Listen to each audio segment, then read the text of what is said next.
Hello, welcome to part 2. And in this case, we are going to see some properties of solutions to the Laplace equation.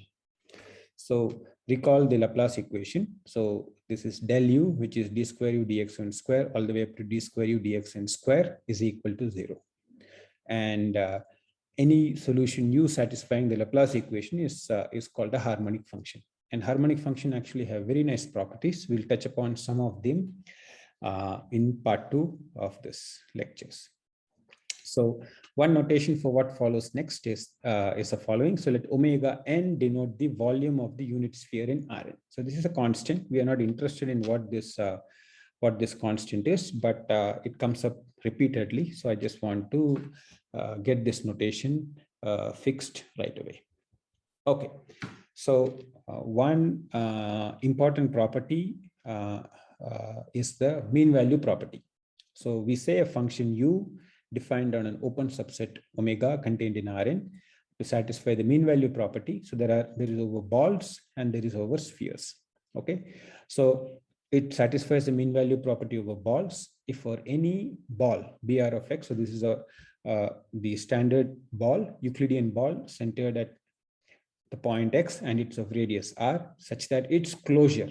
So the ball as well as its closure, that is including the boundary, should be contained in omega. So if we have that, then we say that the function u satisfies the mean value property over balls if the value of u at the center is equal to the ball average. Or in other words, you consider the integral over the ball of radius r of the function u divided by its volume. Now, I told you that omega n is the volume of the unit sphere, the unit ball. So if you consider the ball of radius r centered at x, it's going to be omega n r to the n. And since it is translation invariant, so you get that omega n r to the n is going to be the volume of the ball of radius r centered at x. And we say it's the function u satisfies the mean value property over spheres if with the same hypothesis that the ball of, if for any ball Br of x with its closure contained in omega, we have that the value of u at the center is the spherical average. So you consider now the integral of the function u over the sphere, okay, dBr of x, and with the ds of y is the surface measure, and divided by the surface area. So the surface area is going to be n omega n r to the n minus 1. So n omega n is going to be the surface area of the unit sphere, and n omega n r to the n minus 1 is going to be the surface area of the sphere of centered of radius r centered at the point x. Okay, so the first theorem that we're going to see is the following. So let u be a C2 function. So a C2 function, by a C2 function, I mean that partial derivatives up to the second order exist and they're continuous. Okay, all partial derivatives. Okay, so let u be a C2 function, and let's say it's harmonic on an open subset omega contained in Rn. Then what we want to show is that such a function u, that is a harmonic function u, satisfies the mean value property over balls as well as over spheres. Okay, so if I want to show that it satisfies the mean value property, let's say I first show the mean value property over spheres, and then I will show it over balls. So what I need to do is I consider any point x and consider any ball Br of x such that its closure is contained in omega. And then I need to show that the value of u at the center is the spherical average.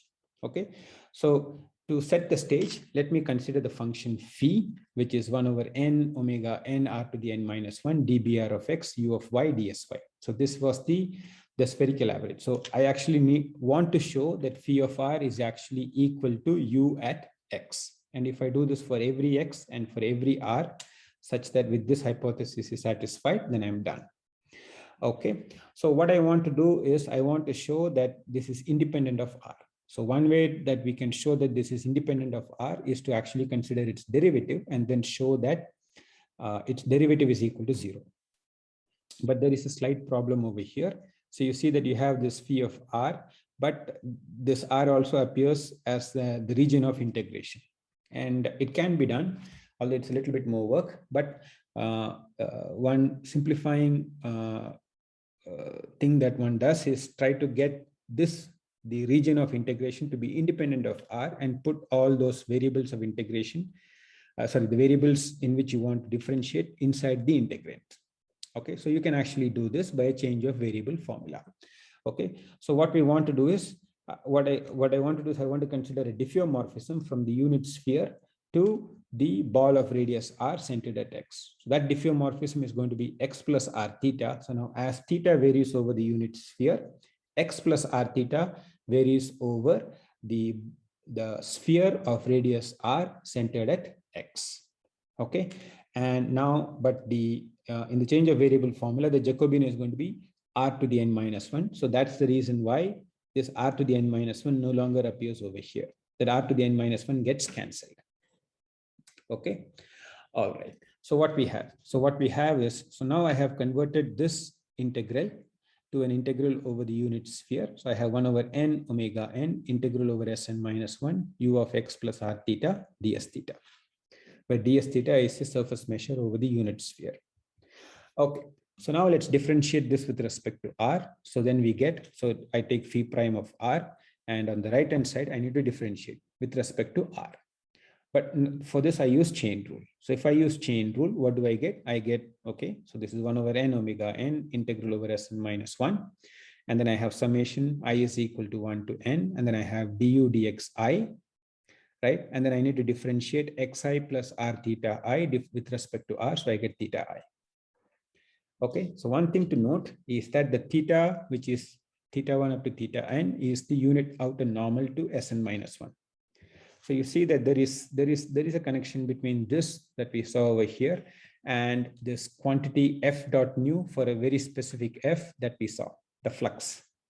Okay, so that tells you that some Gauss theorem is involved. So if I use the Gauss theorem, which is du dxi, the integral over u is equal to integral over du u nu I, where nu I is the ith component of the unit outer normal, right? So if I use this into the previous expression, so then what do I get? So you see that, so here,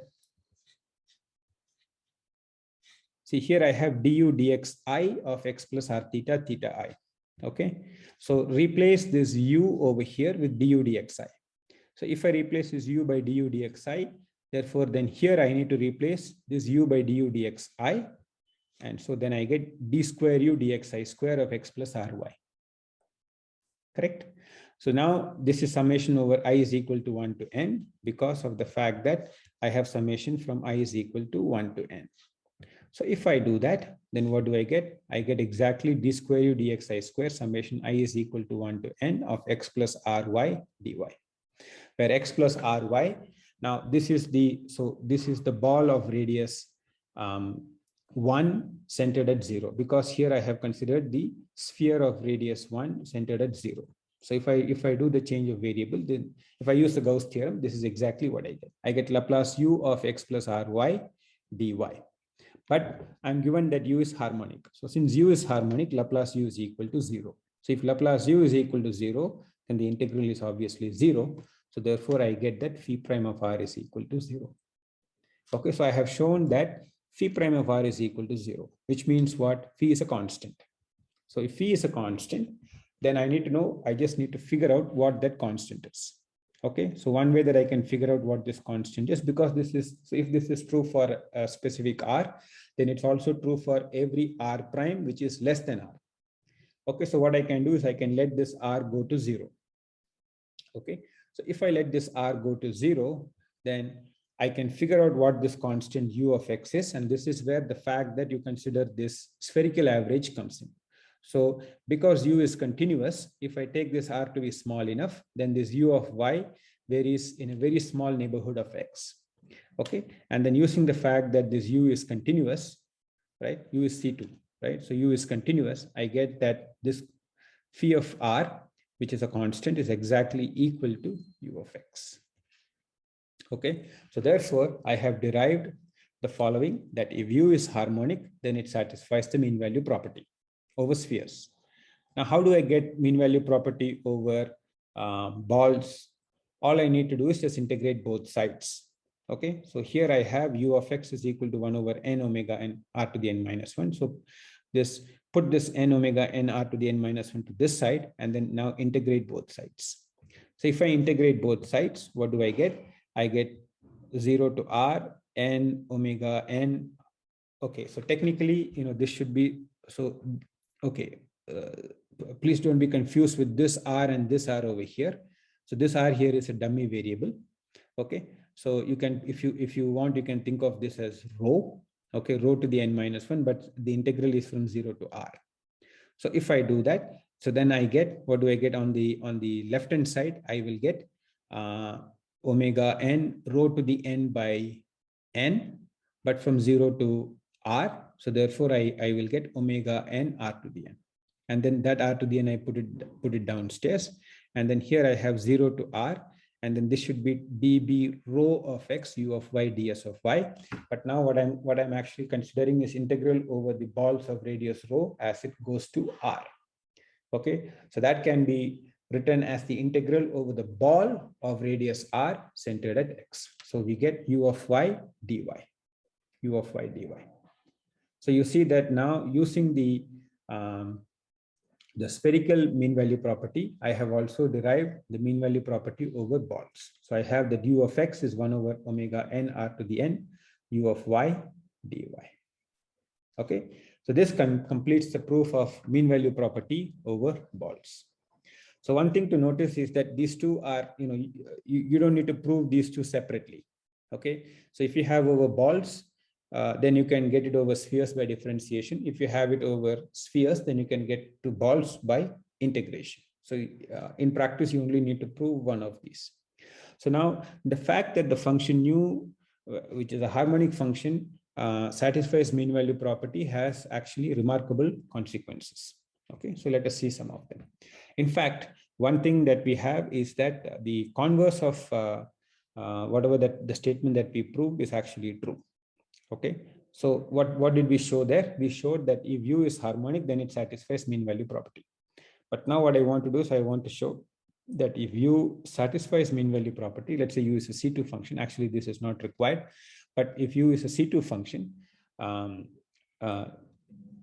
you start with the continuous function alone is sufficient, but let's not get into that. But let's assume for simplicity that u is a C2 function and it satisfies mean value property, then u is actually harmonic.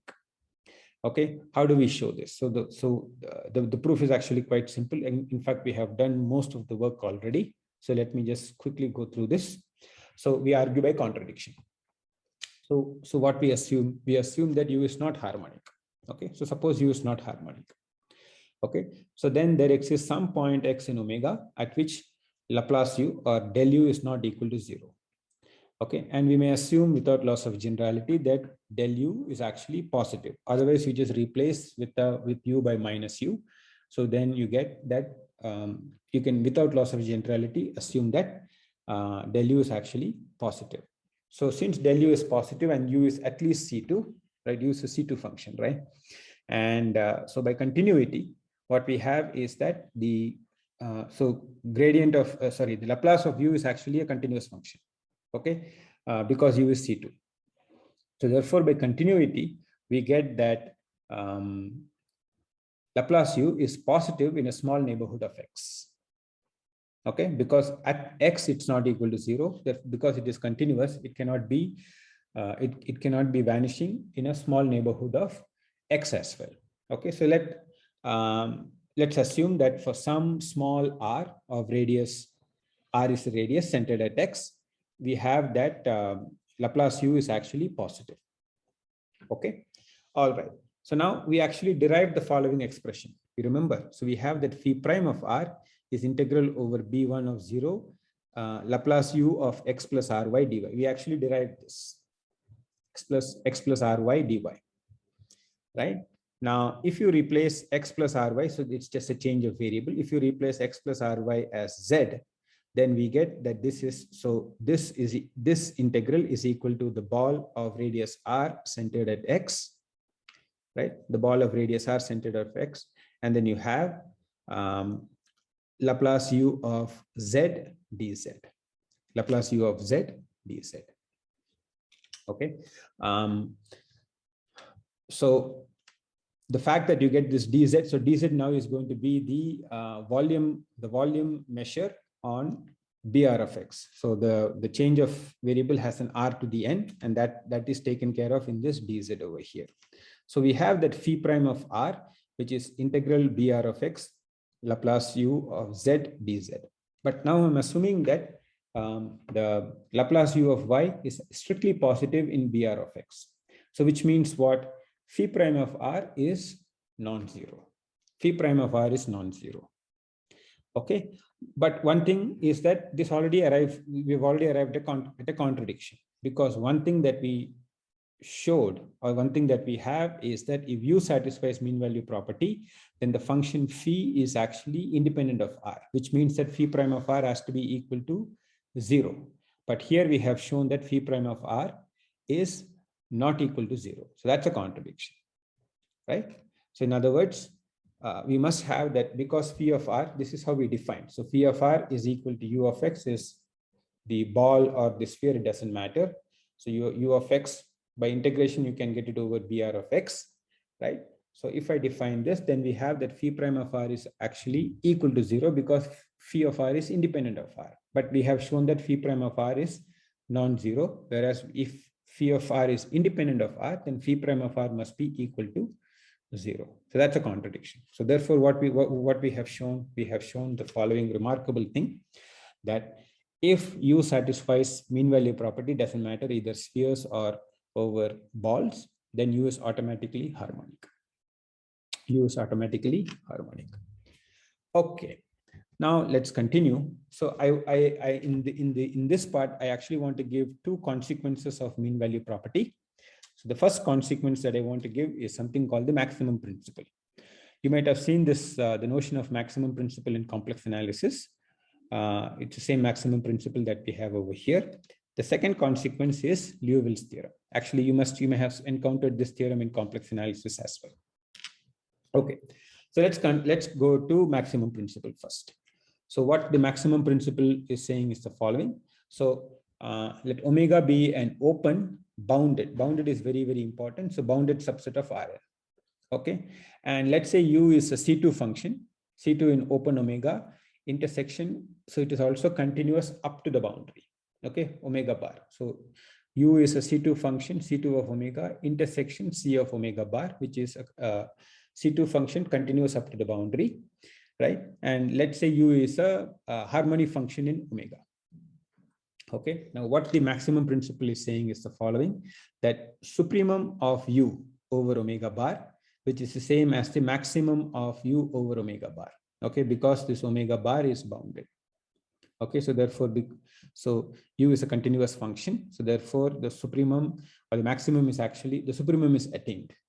Okay, so that's the same as the supremum of u over d omega. Remember, the supremum, so this is the supremum over a bigger set. So you expect that this supremum is actually bigger than or equal to the supremum over a smaller set, right? But in fact, if u is harmonic, right, then we actually have that the supremum of u over omega bar is the same as the supremum of u over d omega, which is the same as the maximum of u over d omega. So this is what I want to prove. So how do we prove this? Okay, so we prove this result as follows. So let the maximum be m, and this is a real number. This cannot be either minus infinity or plus infinity. And suppose there exists a point x naught where the maximum m of u is attained. Okay, let's say some x naught in omega. Okay, and where the maximum of u is attained. Okay, so it has to be attained somewhere in omega bar. Okay, if it is actually attained in d omega, then we are already done. Right? There's nothing to show. Okay, so let's assume that there exists a point x naught in omega where the maximum is attained. Okay, so now what we do is we know that u is harmonic, therefore it satisfies the mean value property. So I'm going to use the mean value property. Okay, so if I consider u at x naught, that's going to be the same as the average over balls.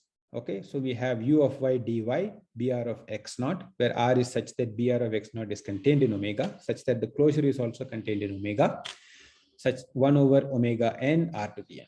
Okay, that's going to be so omega n r to the n is going to be the volume. So I have BR of x naught u of y dy divided by omega n r to the n.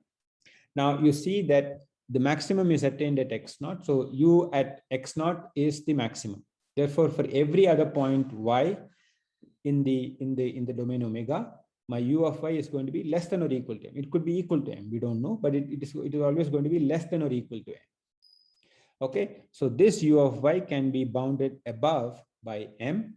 So then I can remove this u of y and then replace it by a bigger quantity, which is m.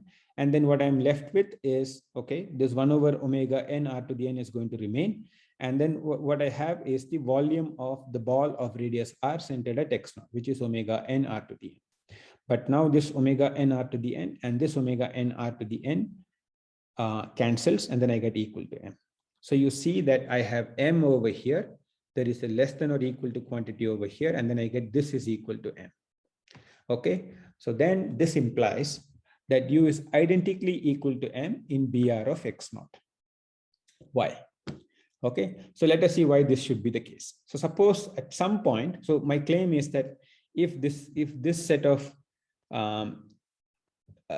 inequalities with this and this to be the same, if this is true, then this u should identically be equal to m in BR of x naught.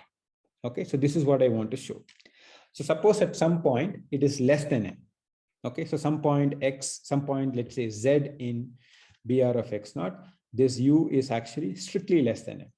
Okay, so then by continuity, u is actually going to be strictly less than m in some ball of radius s. Okay, some small s, such that, so this bs of z is going to be the ball of radius s centered at z, which is contained in BR of x naught. So you have this ball BR of x naught, and within that, so this is a bigger ball, let's say BR of x naught, and then you have a smaller ball within this in which u is strictly less than m. Okay, so now what I can do is I can use the additive property of integrals. Okay, so I have this BR of x naught u of y dy. I can write this as integral over the ball of radius s centered at z u of y dy plus the complement, this is, which is BR of x naught subtracted bs of s, which is a complement of bs of z in BR of x naught.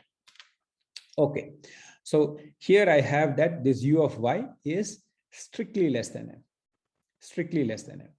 Okay, and here what I have is this is u of y is less than or equal to m, but here it is strict, here it is less than or equal to. So therefore, if I consider these two, the addition, this is going to be strictly less than m, strictly less than m times the volume of this plus the volume of this. But the volume of bs of z plus the volume of this is actually going to be equal to the total volume. Okay, so therefore I get this to be equal to m omega n r to the n, and then but I have a strict inequality. This is strictly less than. Okay, so therefore what we get, so we get, so if I divide omega n r to the n over here, right, if I divide this 1 over omega n r to the n, in other words, I take this omega n r to the n down below, I get that m is strictly less than m, which is a contradiction. So we get that m is strictly less than m, which is a contradiction. So therefore what we have is that u is identically equal to m in BR of x naught. Correct? So u is identically equal to m in BR of x naught.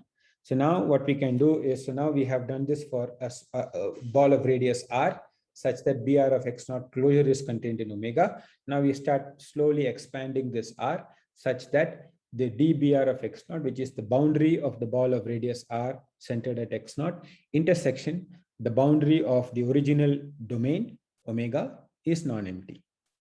Okay, so then what do I have? I have shown that u is identically equal to m in all these balls. So now, because u is actually continuous in omega closure, so now I let this sequence of points tend to the boundary, and what do I have is that the so u is actually going to be equal to m at a boundary point. So therefore I have shown that u at x naught is, which is a maximum, is also attained at a boundary point. So therefore I have shown that this theorem is true. So what is it? So what is the conclusion of what we have shown? What we have shown is that the maximum of u over omega closure is the same as the maximum of u over the boundary. So remember, maximum is over d omega is a smaller set. D omega is a smaller set. So therefore, we expect that the maximum of u over omega bar is greater than or equal to maximum of u over d omega. But what we have shown is that if u satisfies mean value property, right, all we use is mean value property over here. So if u is harmonic function, then we have shown that u satisfies mean value property. So therefore, what we have is that the maximum of u over where omega is a bounded set, the maximum of u is attained at a boundary point. So this is the maximum principle. Okay, right. So now what I want to do is I want to put one more assumption, and with that we actually get something really nice. Okay, so again, let omega be about, so this is also what this is also, some people also call this as the maximum principle. So let omega be a bounded open. Now the additional assumption is it is connected. Okay, and this hypothesis is same as before. So let u be a C2 function in omega, continuous up to the boundary, and let's say u is, and let's assume that u is harmonic on omega. And suppose there exists a point x0 in omega such that u at x0 is the supremum or the maximum of u over omega bar. It doesn't, maximum is the same as a supremum because omega is bounded or omega closure is bounded. So then u at x0 is the maximum of u over omega bar. And suppose x0 belongs to omega, then u is actually constant.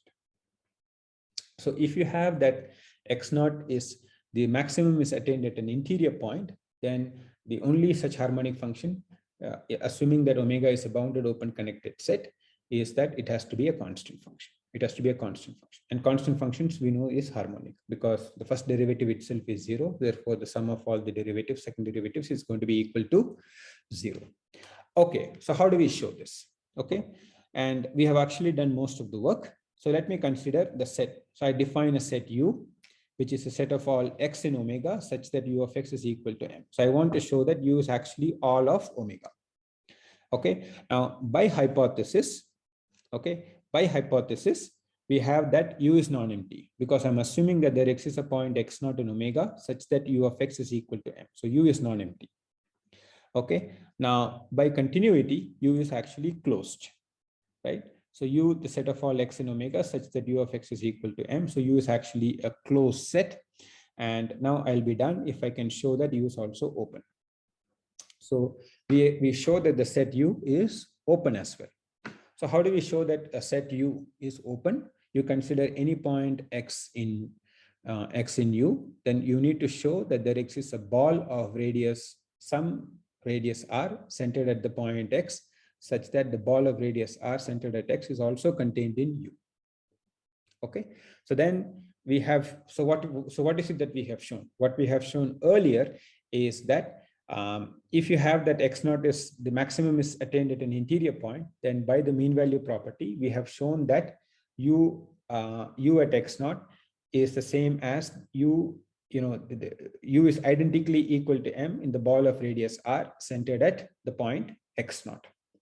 Now, which means what? We have shown that there exists some r in which u of x is equal to m, which means what? Every point in that particular ball, right, is going to be part of u. Is going to be part of u, right? So therefore, this shows that u is open. So now what we have? So u is open, u is also closed, right? And so therefore by connectedness, right? So these two, so this set u, the set of all x and omega such that u of x is equal to m, this is actually closed subset of u, closed subset of u. And u is, so I'm assuming that omega is already open, and I have shown that u is open. So therefore u is open in omega as well. Okay. So therefore we have that the set u is relatively closed as well as relatively open. And by connectedness, u has to be the entire omega because u is non-empty. Okay. So therefore we have shown that the harmonic function u, which satisfies the hypothesis of this theorem, is actually constant in omega. So this is also what is called as a strong maximum principle. Okay, so now finally what I want to do is to show Liouville's theorem, that we want to show that a bounded harmonic function on Rn is a constant. Okay, so bounded harmonic function on Rn is a constant. Okay, so what is it that we have? So we have U is harmonic. So since U is harmonic, U satisfies mean value property. Okay, so U of x is equal to 1 over omega n r to the n integral over the ball of radius r centered at x U of y dy. Now, as before, what I do is I just change variables, right? So I have 1 over omega n, and then I, instead of this br of x, now I consider b1 of 0, and then this y is now going to be equal to x plus ry. Now I use the same dy over here, so hope it's not a confusion. But you see that this r to the n disappears because of the Jacobian of the determinant of the Jacobian of the transformation. Okay, so I have this dy over here. So now what I do is I differentiate this with respect to any of the partial derivatives. So suppose I consider du dxi. Okay, so suppose I consider du dxi, then I have du dxi is equal to 1 over omega n. Now you see that this is the advantage. So I have this, this x is also here. But if you have x also here, then you need to take a little bit of care. But in this process, I have removed the x dependence here and then put it inside the integrand. Okay, that's the advantage. So therefore, now this is over a constant set b1 of 0, and then I have put the variable inside the integrand. So therefore, if I consider du dxi, that's the same as du dxi of x plus ry dy, right? This is just chain rule. Okay, so it's x plus ry, and when you differentiate x plus ry with respect to xi, only the ith component xi, that's going to be equal to 1. Every other term is going to be equal to 0. So therefore, you only get du dxi. Okay, so now once we have done this, now let's change this back to the ball of radius r centered at x. So if I consider the ball of radius r centered at x, then this is exactly what I get. Or in other words, what we have is that du dxi of x is 1 over omega n r to the n br of x du dxi of y dy. Okay, all right. So now what is it that we do? I want to apply Gauss theorem. So Gauss theorem says what we have. So what we have is that I want to transform this integral du dxi of y dy into the ball of into the sphere of radius r centered at x. Okay, so this 1 over omega n r to the n, that's going to remain the same. And then instead of this ball, I consider the sphere of radius r centered at x. Now Gauss theorem says that this is the same as u of y, the ith component of the unit outer normal, and this ds of y is going to be the surface measure over the sphere of radius r centered at x. All right. Now the reason why I want to do this, I want to get rid of this derivative. I'm only given that u is bounded. Okay. So what do we have? So what we have is a du dxi. So if I consider the absolute value on both sides, so then I pass the absolute value inside the integrand. Nu is of unit length. Nu is of unit length. So therefore, nu I is going to be, the absolute value of nu I is going to be less than or equal to 1. So therefore, I get this is less than or equal to 1 over omega n r to the n mod u of y ds of y. But now we assume, so the hypothesis, so let me just go back. The hypothesis of the theorem is that it's a bounded harmonic function. Now I have used harmonicity in using the mean value property. Now here is where I use the fact that it is bounded. So therefore now you see, I bound this u by, let's say m is the bound. Okay, so what we get? So we get m is the bound. Now once we replace this by a bigger quantity, which is m, then I can take it outside the integral. And then what is it that I have? I have the surface area of the sphere of radius r centered at x. And what is the surface area? It's going to be n omega n r to the n minus 1. Now omega n cancels, so these are all constants. M is a constant, right, which is independent of r, because I'm given that u is bounded harmonic function. Okay, but what is crucial here is the following, that you have an r to the n minus 1 on top, and then you have r to the n in the bottom. Okay, so therefore, if I cancel all these things away, I get the du dxi of x is less than or equal to some constant divided by r. But now I can take r as big as I want, right? Because this is, I'm given that this is a harmonic function in the whole of Rn. So I can take this r as big as I want. So now what I do is I just take this r bigger and bigger and bigger. And what do I get? I get the du dxi is less than or equal to any epsilon. Okay, any epsilon positive. So if I choose, if you give me an epsilon, then I can choose r such that 1 by r is less than epsilon. And then I have du dxi of x is less than this epsilon. So therefore, the only conclusion is that du dxi is equal to 0.